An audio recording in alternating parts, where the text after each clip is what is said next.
Boa noite a todos. Então, já cumprimentei vários de vocês aí individualmente, então, algum que ainda não cumprimentei pessoalmente. Realmente uma alegria estar aqui com vocês, e é muito especial participar de mais esse evento, vocês realizando e nós participando juntos, realmente alguns da nossa igreja também de Lafayette, sempre é uma experiência muito especial para a gente. Bem, vamos abrir as Bíblias nessa noite, vamos refletir sobre a Palavra de Deus. Eu gostaria de refletir nessas mensagens desse acampamento, no capítulo 7 de Mateus, a partir do verso 13 hoje. E vamos falar sobre questões que são muito centrais à fé cristã, coisas que são da essência, do cerne da mensagem de Jesus Cristo para a humanidade. Eu vou ler esta noite Mateus 7, 13 e 14 apenas. Diz assim o Senhor Jesus Cristo, nessa parte do Sermão do Monte, ele diz: entrai pela porta estreita. Larga é a porta e espaçoso o caminho que conduz para a perdição, e são muitos os que entram por ela, porque estreita é a porta e apertado o caminho que conduz para a vida, e são poucos os que acertam com ela. Se você ler o Evangelho de Mateus sequencialmente, chegando até essa parte, você vai perceber que nesse momento Jesus Cristo está no meio do seu sermão, que chamamos Sermão do Monte ou Sermão da Montanha, e ele está chegando mais para o final da mensagem, e ele vai de certa forma fazer uma aplicação.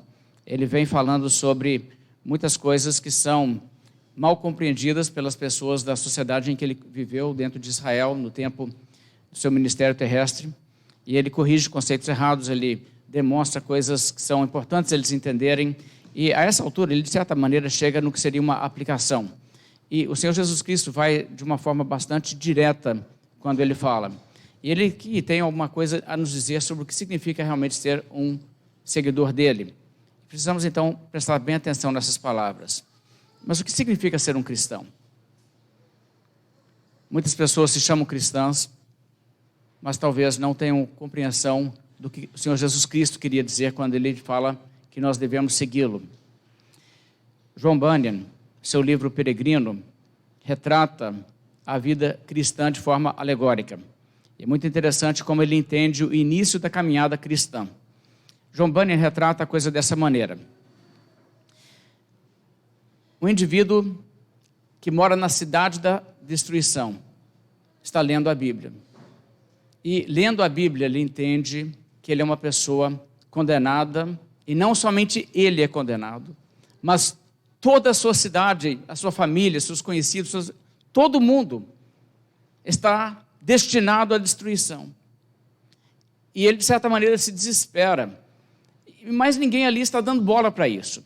Mas aquilo bate profundamente no coração dele, e ele entende, isso é real, isso é verdade. O pecado não vai ficar impune. E eu sou pecador. E isso não pode ficar assim.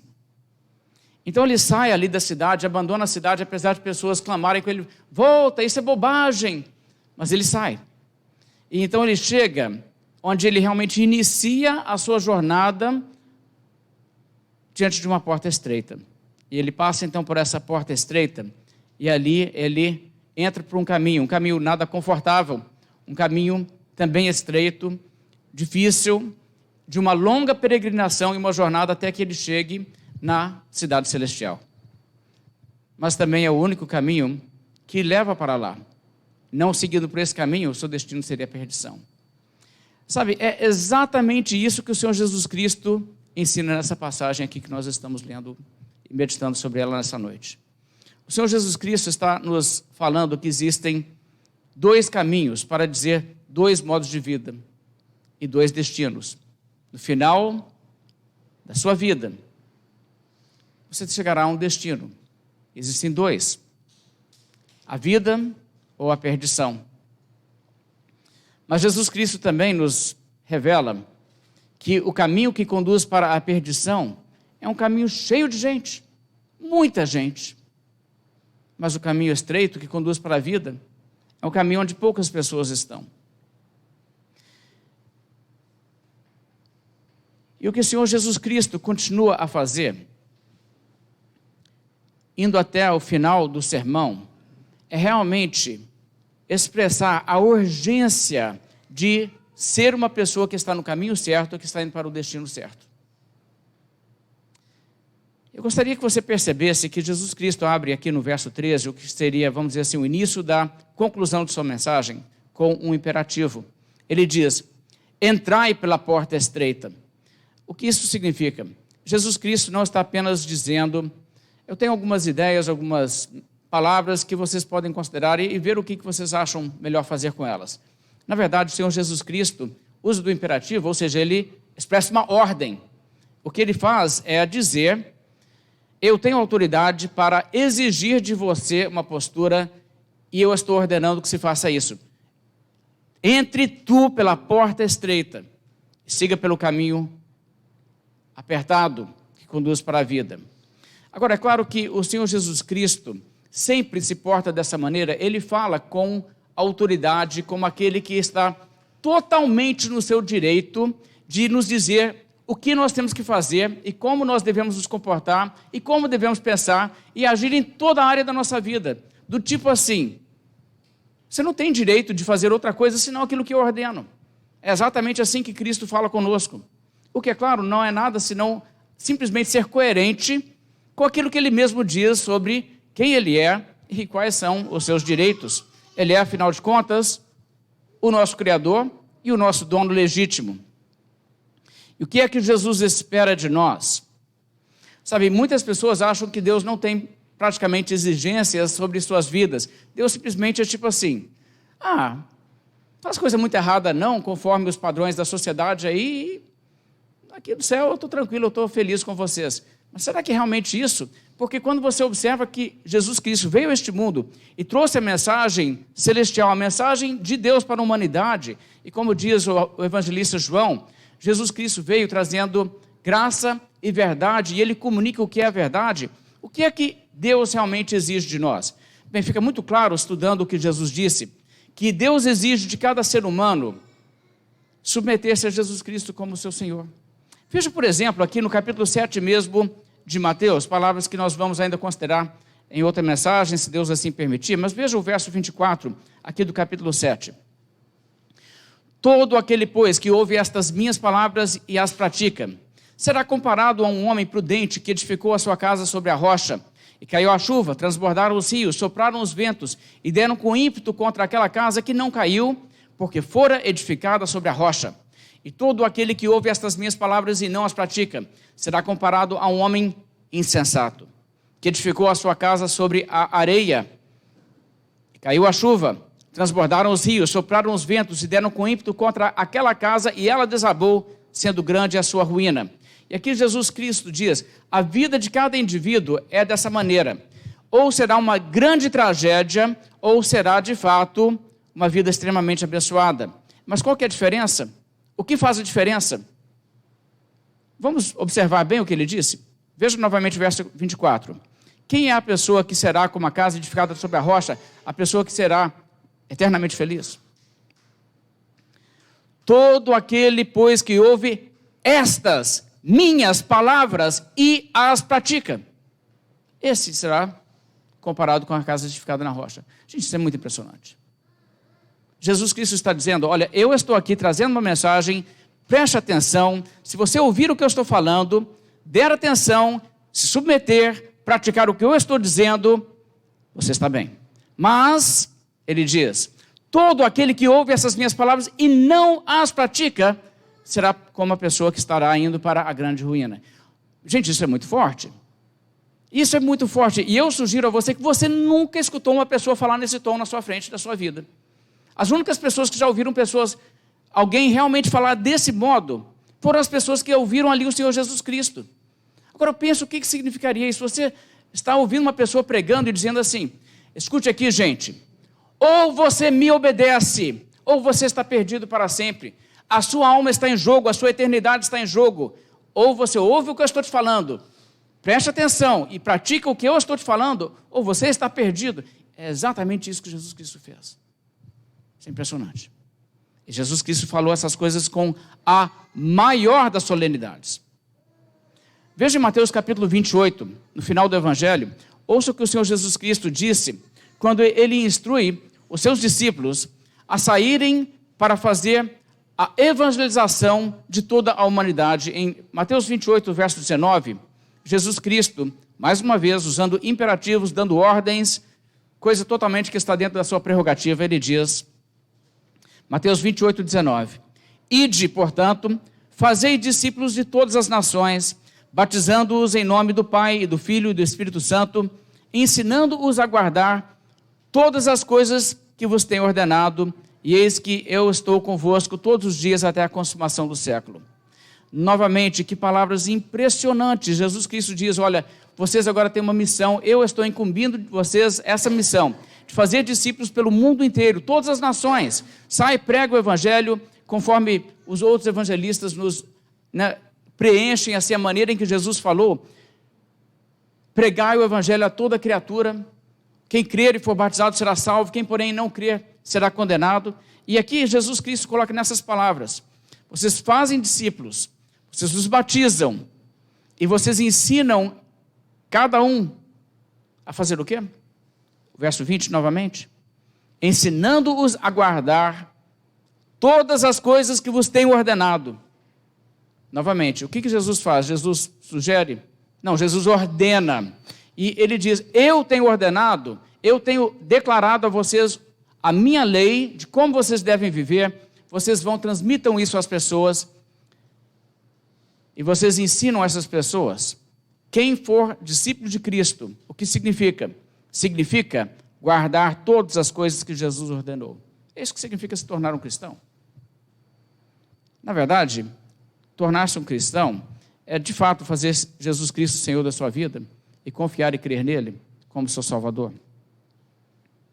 Agora, Jesus Cristo, então, falando dessa forma, deixa bem claro o que ele quer dizer quando ele diz, entrai pela porta estreita. Ele não está dizendo que assuma uma vida difícil, e aí tem várias modalidades, aí você pode escolher a que você quiser, tem muitas religiões no mundo, escolha uma religião e seja dedicado naquela religião, pode ser a religião de sua escolha, mas aí você segue essa com bem fidelidade, não seja uma pessoa displicente não, você adotou essa, então você leva ela bem a sério, não é isso que Jesus está dizendo. Então, quando Jesus Cristo diz, entrai pela porta estreita, ele já está deixando bastante implícito nessa imagem de que não existe, na verdade, muita alternativa. Existe um caminho certo, o caminho é estreito, a entrada é apertada e você tem que acertar com essa porta certa. Veja novamente Mateus 7, olha como que ele diz, no verso 13, entrai pela porta estreita, larga é a porta e espaçoso o caminho que conduz para a perdição. São muitos que entram por ela, porque estreita é a porta e apertado o caminho que conduz para a vida. E são poucos os que acertam com ela.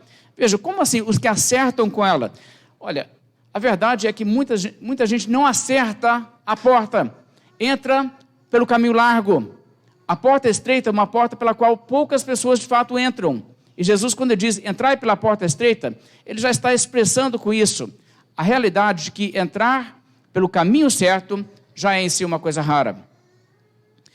Agora, Jesus Cristo está nos ensinando aqui que poucas pessoas são, na verdade, salvas. Isso é uma coisa que a maioria das pessoas não acreditam, você sabe disso. Nós tratamos hoje essa questão de uma maneira tão, assim, irresponsável na sociedade. Qualquer pessoa, qualquer que seja a sua vida, qualquer que seja a sua crença, ou falta de crença. Uma figura pública, uma celebridade morre, e as pessoas falam, a pessoa está no céu. Como se fosse assim, automático. Como que chega no céu? Para chegar no céu, basta morrer, não? Morreu, está no céu. Não é isso verdade. Na verdade, muito pelo contrário. O Senhor Jesus Cristo falou aqui para uma sociedade que presumia que, entre eles, pelo menos como judeus, salvação era a norma. E Jesus estava dizendo, não, nem entre vocês não é o caso. Aliás, veja em Lucas capítulo 13, eu quero que vocês vejam como o Senhor Jesus Cristo tratou essa questão quando ele foi diretamente perguntado sobre isso. Lucas 13, a partir do verso 23.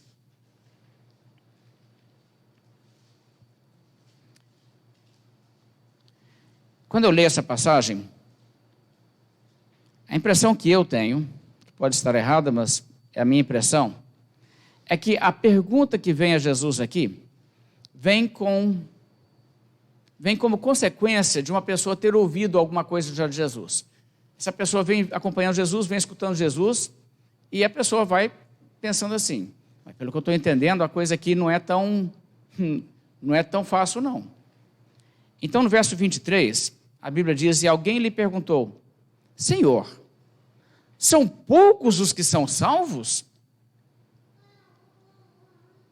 O que Jesus responde numa pergunta dessas? Qual que é a resposta que ele dá? Ele diz sim ou não? Ele responde, ele não usa sim ou não, mas ele responde. O que ele responde? Verso 24. Respondeu-lhes, esforçai-vos por entrar pela porta estreita, pois eu vos digo que muitos procurarão entrar e não poderão. Quando o dono da casa tiver levantado e fechado a porta, e vós do lado de fora começardes a bater, dizendo, Senhor, abre-nos a porta. Ele vos responderá, não sei de onde sois. Então direis, comíamos e bebíamos na tua presença e ensinavas nas nossas ruas. Mas ele vos dirá, não sei de onde vós sois. Apartai-vos de mim, todos vós, os que praticais iniquidades. Ali haverá choro e ranger de dentes, quando virdes no reino de Deus, Abraão, Isaque, Jacó, todos os profetas, mas vós lançados fora. Muitos virão do Oriente, do Ocidente, do Norte e do Sul, e tomarão lugares à mesa no reino de Deus. Contudo, há últimos que virão a ser primeiros, e primeiros que serão últimos. É assim que Jesus respondeu. E nós podemos compreender claramente o sentido de suas palavras. Várias coisas devemos destacar.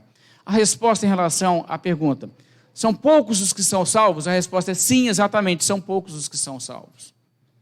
Porque a porta é estreita. E muitos vão ficar de fora. Muitos ficarão de fora. E não poderão entrar. O número de salvos será grande. Muitos virão de muitos lugares diferentes. E filhos do reino, pessoas ali que se consideravam filhos de Deus, principalmente por causa da sua herança nacional, a sua religião judaica, pensavam, nós somos adoradores do Deus verdadeiro. Ele diz, muitos de vocês vão ver, na verdade, Abraão, Isaque, Jacó, aqueles que vocês dizem, aqueles é que são os nossos ancestrais, aqueles são os nossos pais na fé também. E Jesus está dizendo para eles, olha, a realidade é essa, que vocês serão lançados fora, ainda verão Abraão, Isaque e Jacó, com pessoas do mundo inteiro que virão, se converterão a Cristo, ao cristianismo, e Abraão, Isaque e Jacó dizendo, não, o nosso povo é esse povo aqui. E eles juntos com Cristo e a salvação, e vocês lançados fora. E Jesus então foi, na verdade, bastante enfático em dizer para essas pessoas, não presuma que você está bem. Eu acho que existe uma sabedoria muito grande nisso, uma coisa que se aplica a todos nós. Quando Jesus fala aqui em Mateus capítulo 7, estou voltando agora para lá, e ele fala dessa maneira, é bem claro que ele diz, estreito é o caminho que conduz para a vida, são poucos os que acertam com ela. Mas ele também diz, larga a porta, espaçoso o caminho que conduz para a perdição, e são muitos os que estão trafegando nesse caminho aí. E são muitos que estão indo para a perdição.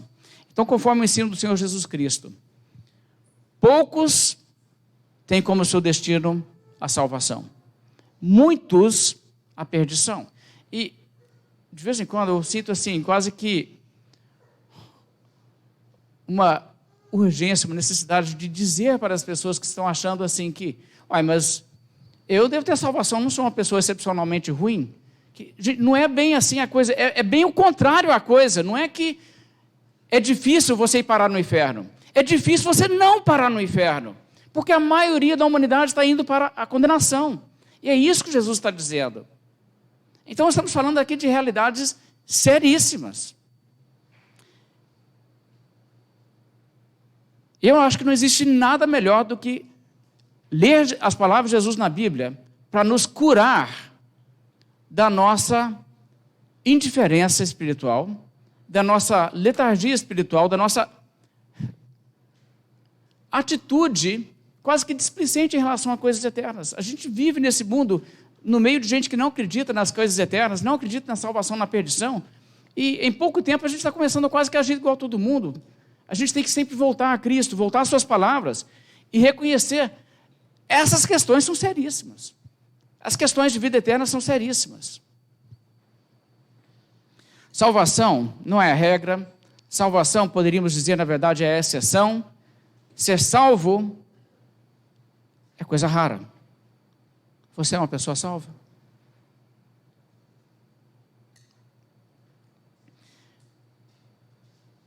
Realmente deveria nos surpreender que pecadores possam escapar da justiça de um Deus justo sem serem individualmente obrigados a assumir a culpa de seus pecados, ser salvo pela graça de Deus, é realmente uma coisa surpreendente.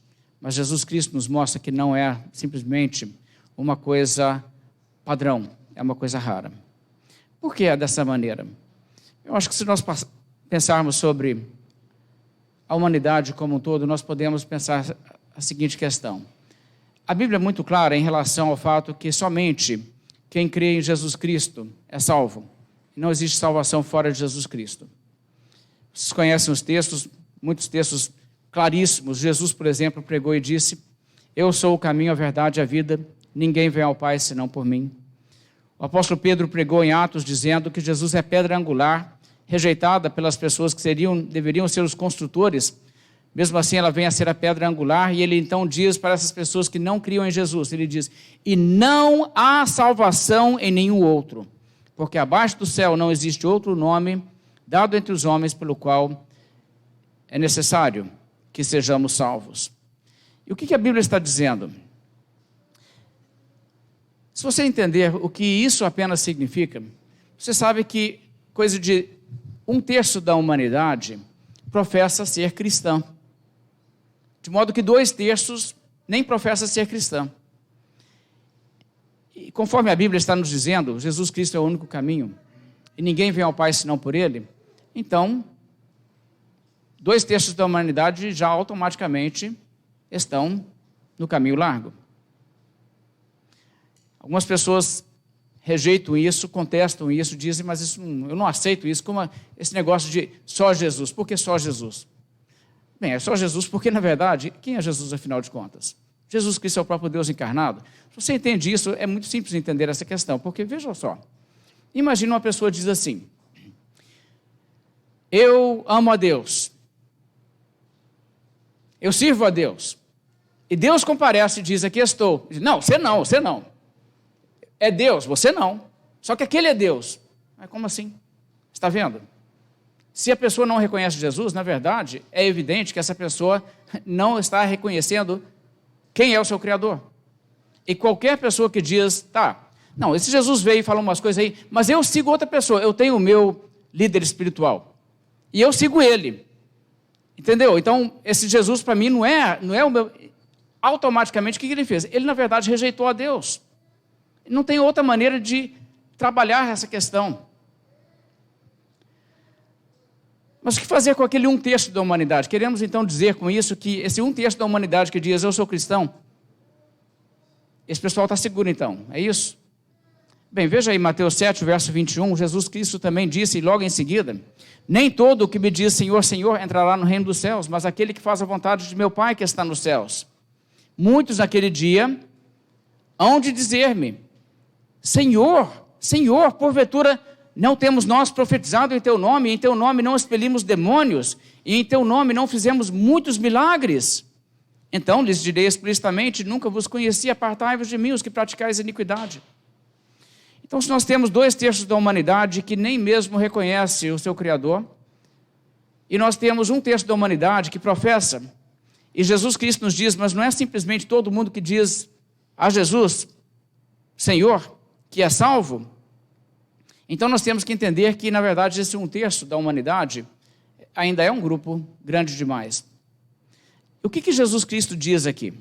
Ele está essencialmente dizendo que existem pessoas que chamam a Jesus de Senhor, mas que na realidade não obedecem, não seguem o que ele ensinou e praticam a iniquidade. Ele diz, apartai-vos de mim, os que praticais iniquidade.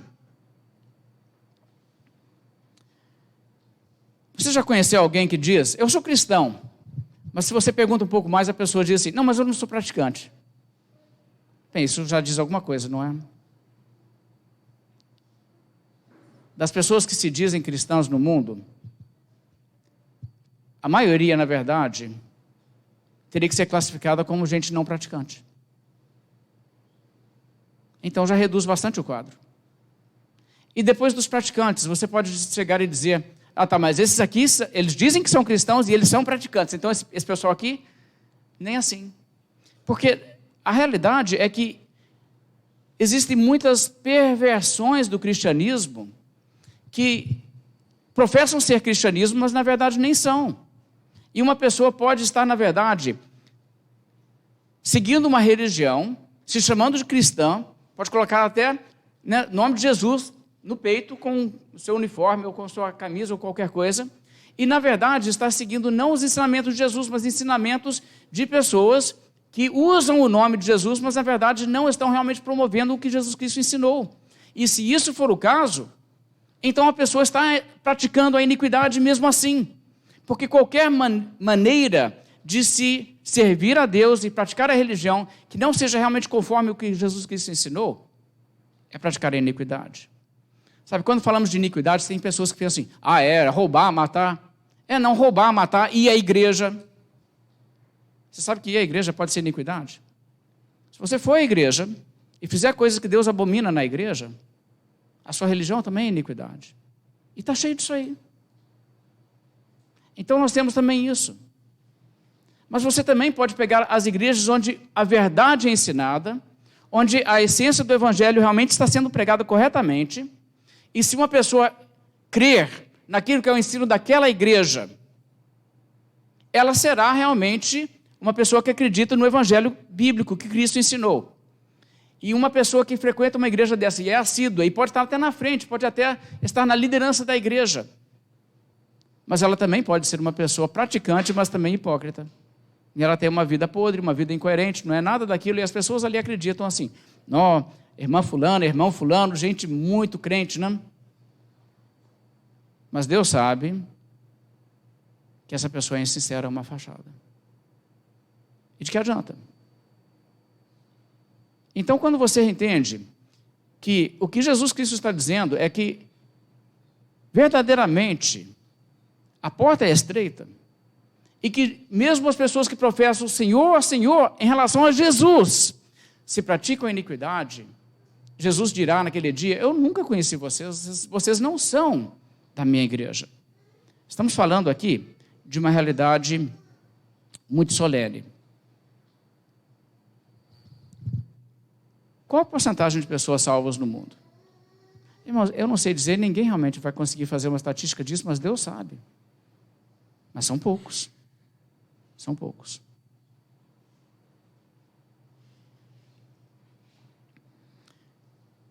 Em João capítulo 8, escute o que a Bíblia mostra Jesus Cristo dizendo.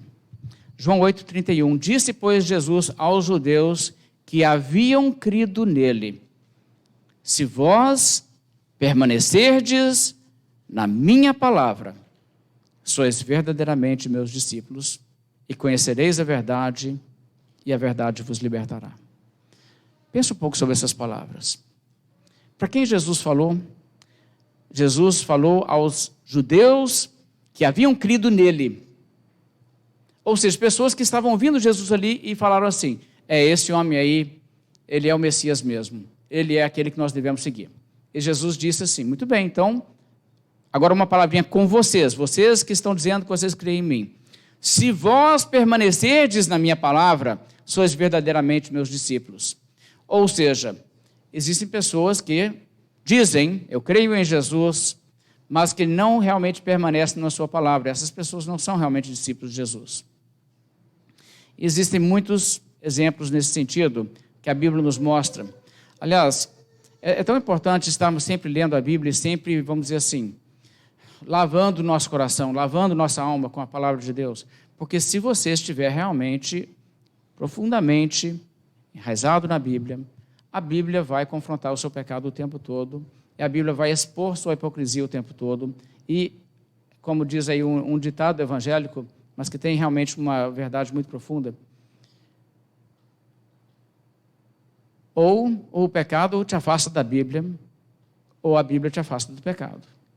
Porque se você realmente estiver profundamente voltado para a Bíblia, deixando que a Bíblia faça aquilo que deve fazer em seu coração, você vai constantemente ser confrontado com o seu pecado, confrontado com a sua necessidade de confiar em Cristo, com a sua necessidade de obedecer os mandamentos de Cristo. E é isso que Jesus Cristo está dizendo. E é isso que é marca de um verdadeiro discípulo. Quem permanece na sua palavra é verdadeiramente seu discípulo. Agora, ignorar os mandamentos de Deus e professar fé em Deus é, na verdade, uma coisa inútil. É uma coisa que não leva a pessoa a lugar nenhum. Bem, então essas considerações são de suma importância para nós como pessoas que dizemos: nós cremos em Cristo e nós seguimos a Jesus Cristo. Agora, quando Jesus Cristo diz, então, que o caminho, a entrada é estreita e o caminho é duro, o que ele quer dizer com essa ideia de que apertado é o caminho? De certa maneira, Jesus Cristo está realmente reconhecendo que servir a Cristo não é o caminho vamos dizer assim, de ir seguindo a maré neste mundo, é ir contra a maré.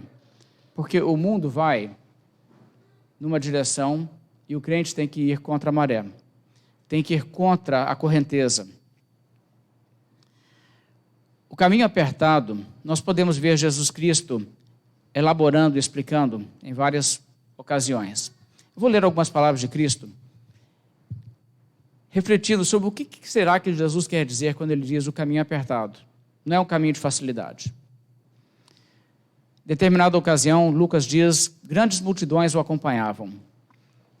E ele, voltando-se, lhes disse, se alguém vem a mim e não aborrece a seu pai e mãe e mulher e filhos e irmãos e irmãs e ainda a sua própria vida, não pode ser meu discípulo.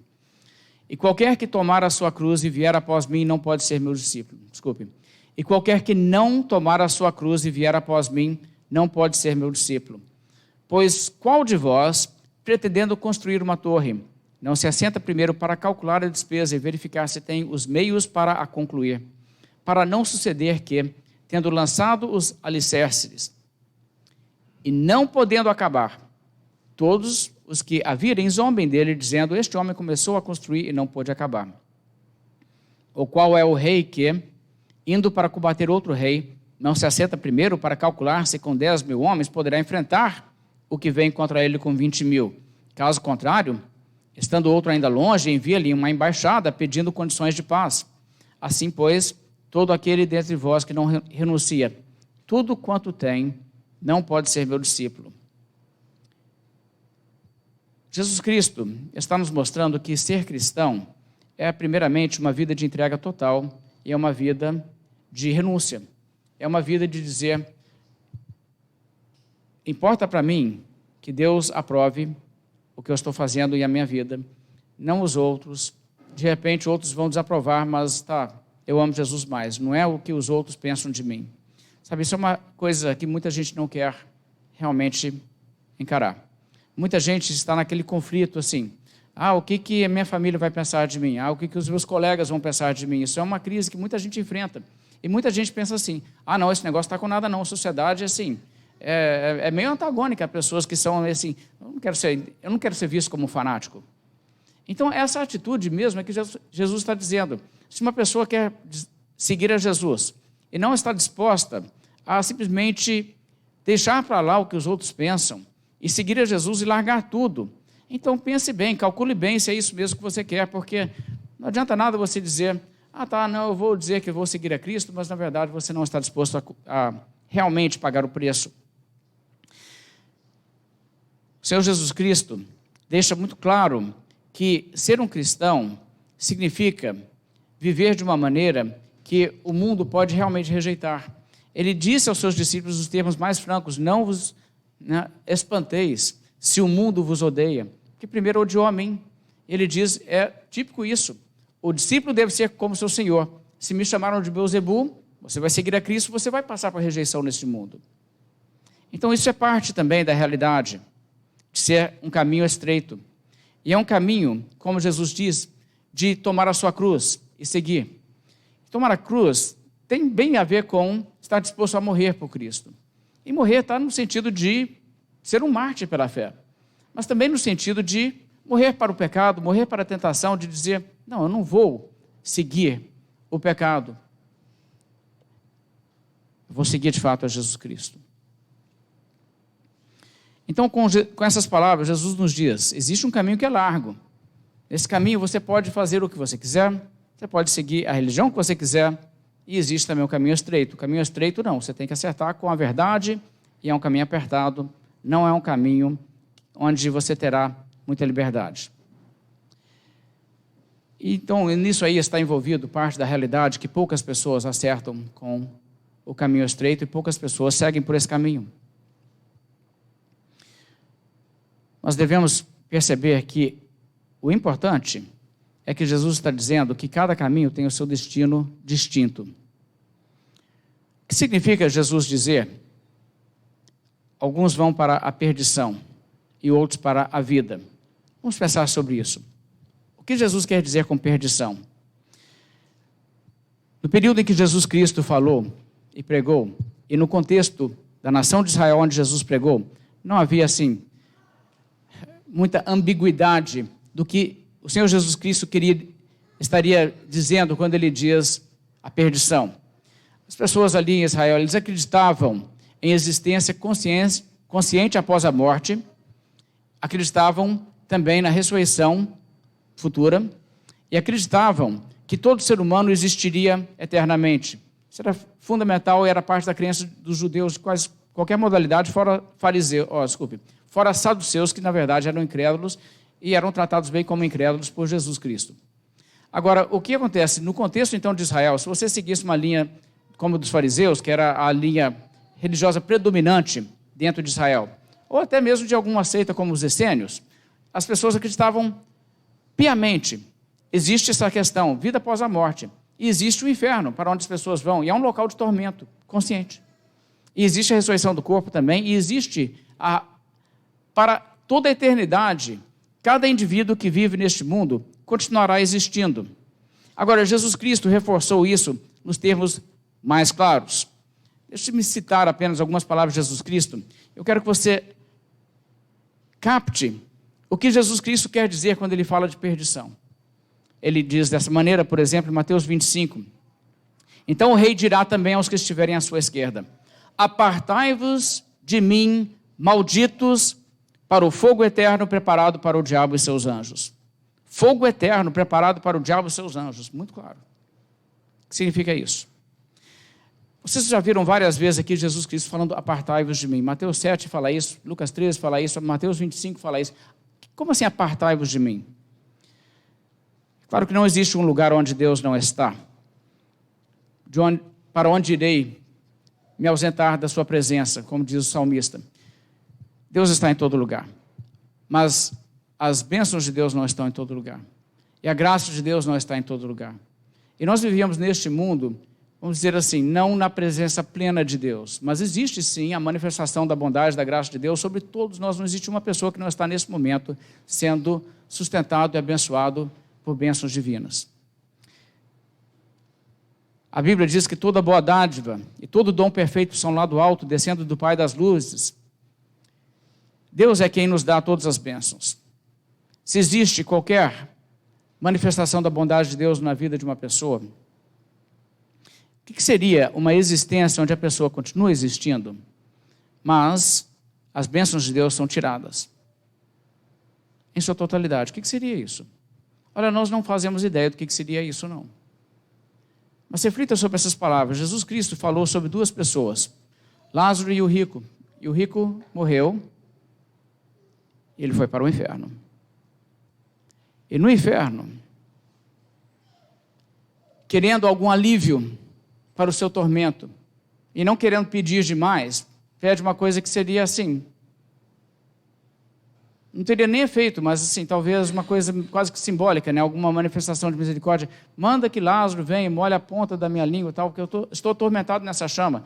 E você vê nesse pedido, é um pedido que não vai resolver nada, mas assim, é aquela coisa, eu quero pedir alguma coisa, não vou me atrever a pedir uma solução real, eu vou pedir só um gesto. Mas o que foi que ele ouviu? Lembra-te de que recebeste os teus bens em vida. Agora pensa o que seria isso. Deus dizer para uma pessoa, olha, agora você vai ter uma eternidade pela frente. Os bens que você iria receber, você já recebeu em vida. Os bens seus já foram todos recebidos, mais nenhum. O que significa existir para sempre? Sem nenhuma manifestação da bondade de Deus. A perdição, irmãos, é uma coisa seríssima.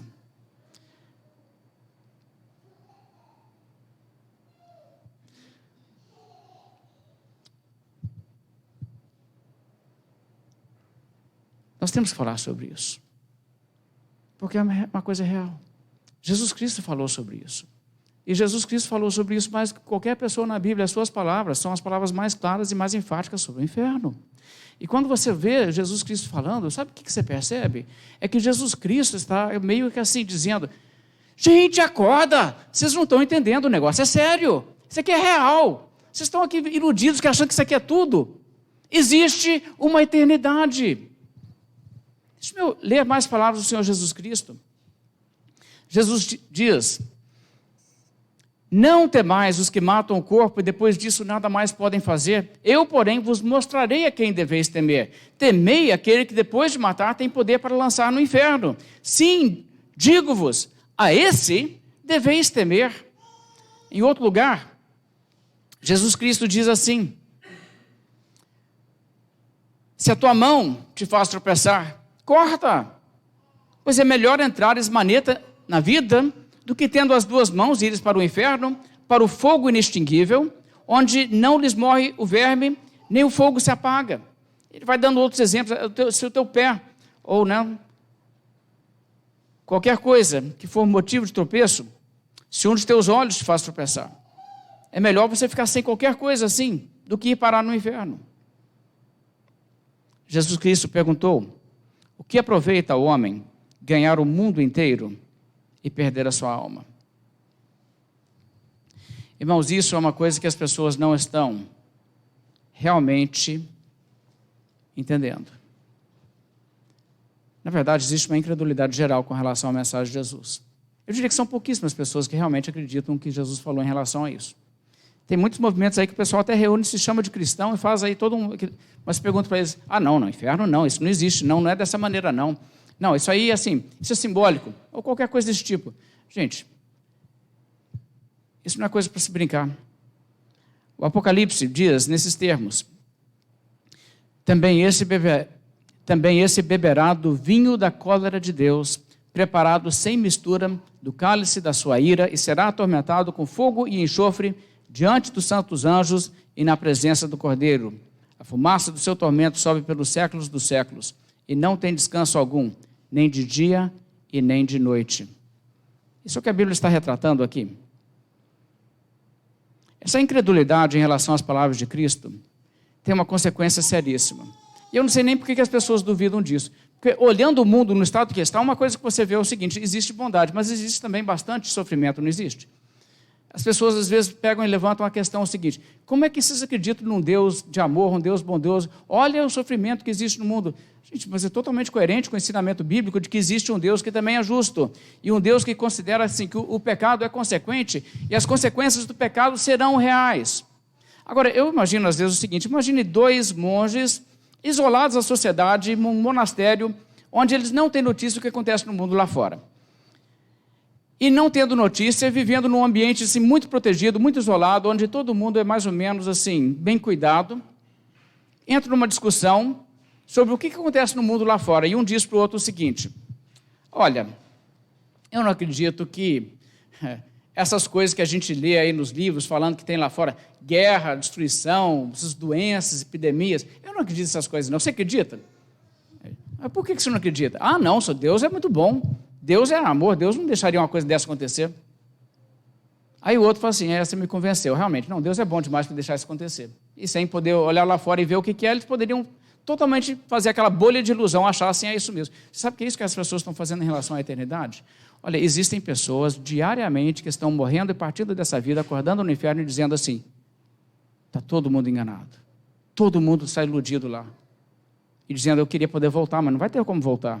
Vai estar na mesma situação que Jesus disse, daquele homem rico que estava lá no inferno, e reconhecendo que não tinha mais nada que poderia ser feito em relação a ele mesmo, diz, e meus irmãos, então manda Lázaro ir falar com meus irmãos, porque eu tenho irmãos, eles vão vir para cá também. O que Jesus disse? Eles têm Moisés e os profetas, não precisa mais ninguém falar, não, tem a Bíblia. Jesus também já veio e avisou, não quer ouvir, não vai ouvir. E não é uma pessoa ressuscitada entre os mortos que vai fazer diferença. Sabe por que as pessoas não querem acreditar nisso aqui?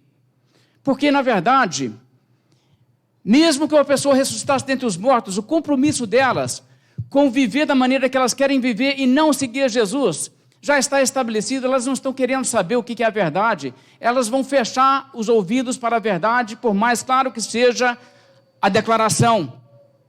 Elas vão dizer, não, isso não me convence. E o ser humano é bem desse jeito, ele é bem assim. Nós não cremos naquilo que as evidências realmente apontam. Nós escolhemos crer na verdade conforme nos convém. E as pessoas estão fazendo isso para a sua ruína eterna. Olha, eu vou dizer uma coisa muito séria aqui. Jesus Cristo não é um mentiroso e nem um enganador. E quem acha que, não, Jesus pode ter falado essas coisas aí, mas eu sei melhor do que ele, está enganado. Jesus Cristo está falando coisas muito sérias. Algumas pessoas questionam, mas será que é justo isso? Uma eternidade de abandono por Deus? Quando pessoas falam isso, eu acho que elas revelam duas coisas. Primeiro, elas revelam que elas nunca tiveram seus olhos abertos em relação à sua própria culpa. Elas nunca entenderam a gravidade da sua culpa. Agora, se você é um cristão, você vai entender muito bem o que eu estou falando.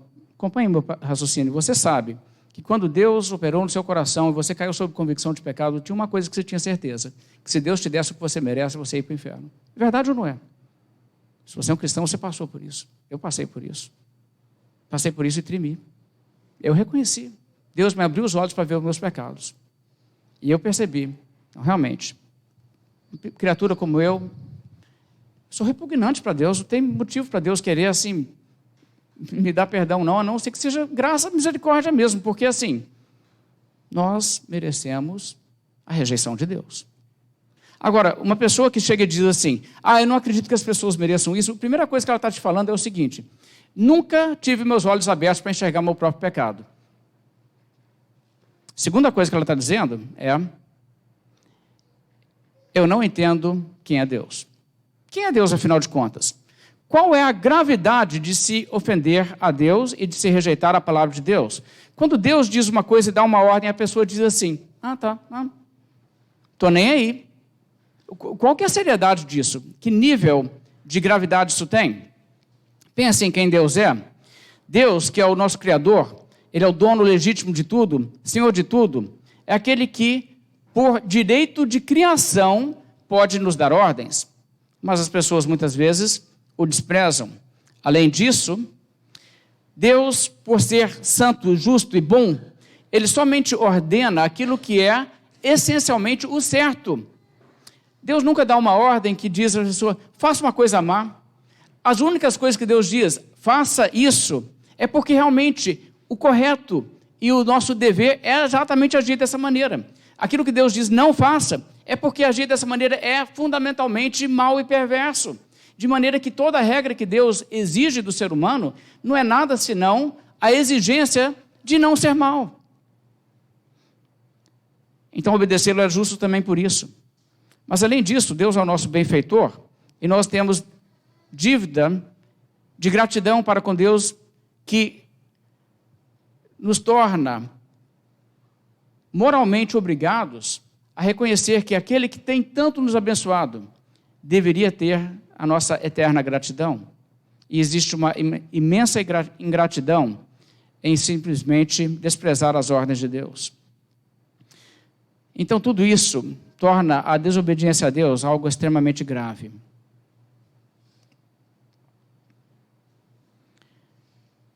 Como é a realidade de ir para a perdição? A Bíblia não retrata isso como uma coisa que as pessoas irão voluntariamente para lá. A Bíblia retrata a coisa de uma forma bastante involuntária. Então enviará os seus anjos, que recolherão do seu reino todos aqueles que praticam escândalos e os lançarão na fornalha acesa. Ali haverá choro e ranger de dentes. O que a Bíblia está dizendo é que Deus pegará as pessoas e dirá, e enviará os anjos e dirá: pega essa turma aí e varre eles da minha presença. Um tratamento bastante severo. Quando Jesus Cristo diz, largo o caminho que conduz para a perdição, ele está falando de coisas muito sérias. Diz que Jesus está falando. Mas o que é a questão da vida? Estreito o caminho que conduz para a vida. O que Jesus quer dizer com vida? Olha, não há maior contraste do que o contraste entre esses dois destinos. O que é a vida? Você sabe que nós temos irmãos que já partiram para a glória. Eles estão, neste momento, em glória indizível, tendo uma experiência de vida e uma experiência de satisfação intensa e plena, que ninguém na terra nunca conseguiu nem cogitar. Não existe nada semelhante. O salmista diz que na presença de Deus deixa eu me pegar as palavras exatas aqui para citar isso corretamente.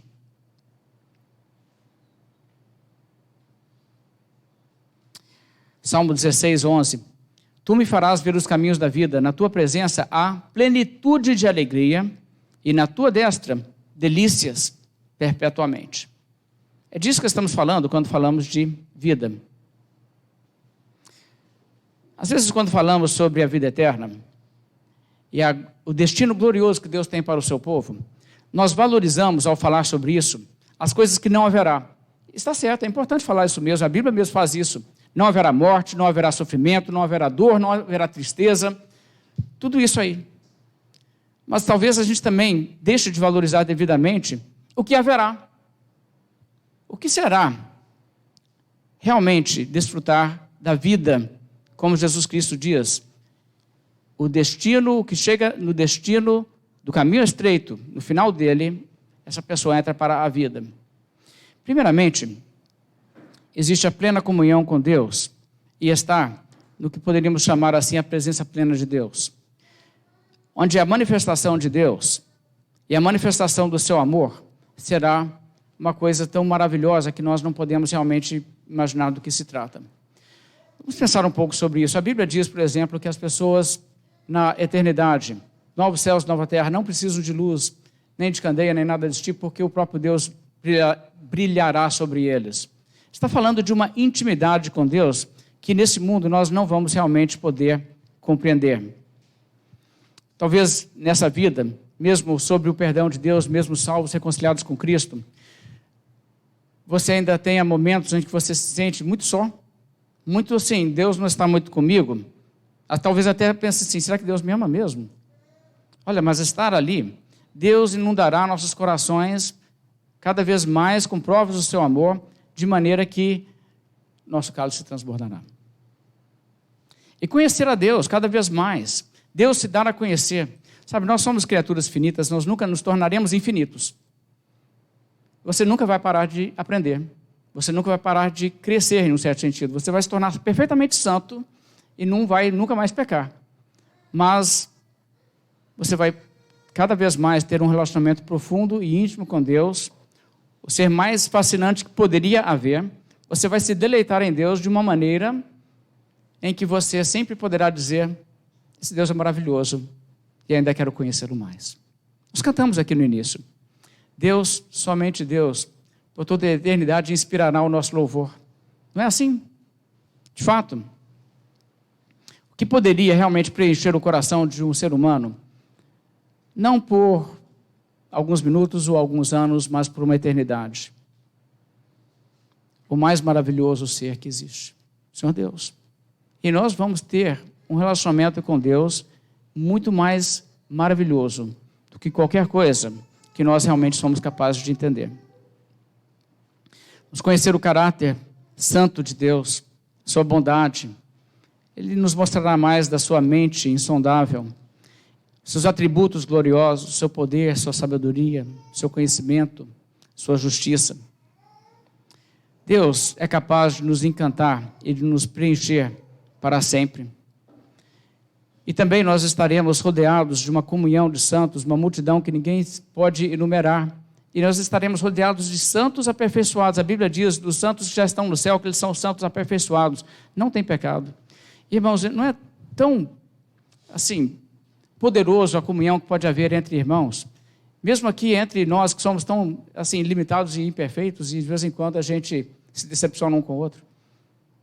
Mas o que seria viver numa comunidade onde todo mundo é perfeito e santo? O que seria viver num mundo de amor onde todo mundo é aperfeiçoado em amor? Onde não há contratempos, as conquistas são permanentes, as venturas são sem fim. Vida como ela deve ser. Vida sem medo, mas vida com intensas emoções humanas maravilhosas. Alegria, paz, conforto, encantamento, admiração, prazer, realização, satisfação, plenitude. Olha, Deus sabe nos deslumbrar. Ele mostrou neste mundo alguma amostra do seu poder e da capacidade que ele tem de nos fascinar. Mas não há dúvida de que o que a Bíblia está nos mostrando é que o melhor ainda está por vir. O caminho é estreito, o caminho é apertado. Mas o final do caminho é a vida. Uma pessoa que acredita no que Jesus disse só nessas palavras, se a pessoa acredita, sabe o que ela vai dizer? Para mim isso aí importa mais que qualquer outra coisa. As coisas desse mundo, perderam o seu valor para mim, não estou nem aí para isso não. O que eu quero, realmente, é reconciliar-me com o meu Criador e ter a salvação. Uma pessoa que não toma essa postura é alguém que não crê, é alguém que não acredita. Vamos fazer uma oração. Senhor Deus, temos falado aqui de questões eternas, questões que não compreendemos, mas que Cristo revelou em alguma medida, nós somos capazes de entender que essas coisas são reais, essas coisas estão por vir. Impressiona, Deus, sobre nossos corações a imensa seriedade disso. Em primeiro lugar, ó Deus, que não haja entre nós aqui pessoas que tratam isso como uma questão leviana e deixam isso aí para segundo plano,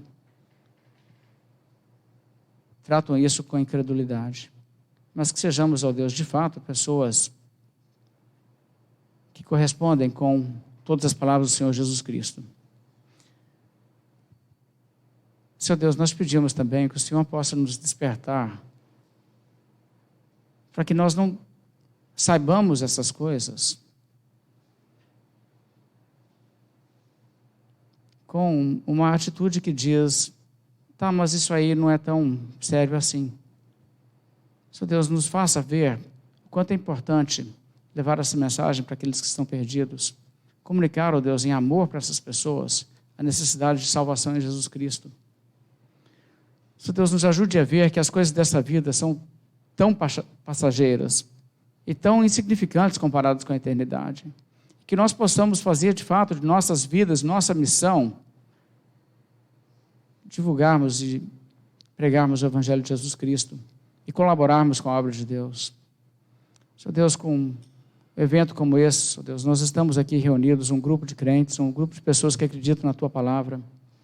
E eu te agradeço, ó Deus, pela Igreja Batista Reformada de Campos, pelo testemunho fiel que essa igreja tem dado, ó Deus, e o grupo de pessoas que estão ali, pela igreja também em Lafayette, a Igreja Batista Histórica, e por outras igrejas, Senhor Deus, que também pregam a palavra de Deus.